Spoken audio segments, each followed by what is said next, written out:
غلايتك تحتوي على طبقة سميكة من الترسبات الجيرية بعد الاستخدام لفترة طويلة. أضف قشرتي بطاطس وقشر بيضة.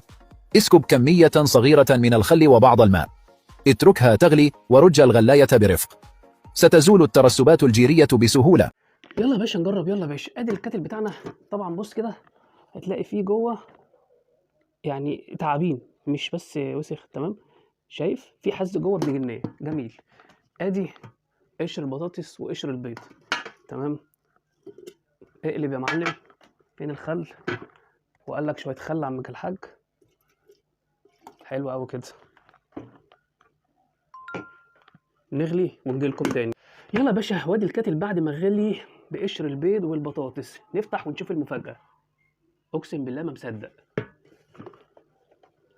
الكاتل فعلا نضف. الحز اللي فيه اتشال، والله الحز اتشال يا جدعان.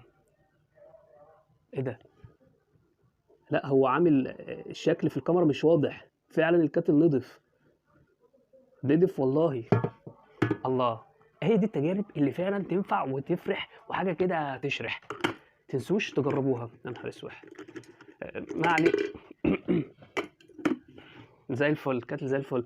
ما علينا، تنسوش قشر بطاطس، قشر بيض، شويه خل، وسيبه يغلي بتاع 3 دقايق. يغلي غلوه حلوه كده، مات الكلام. ودي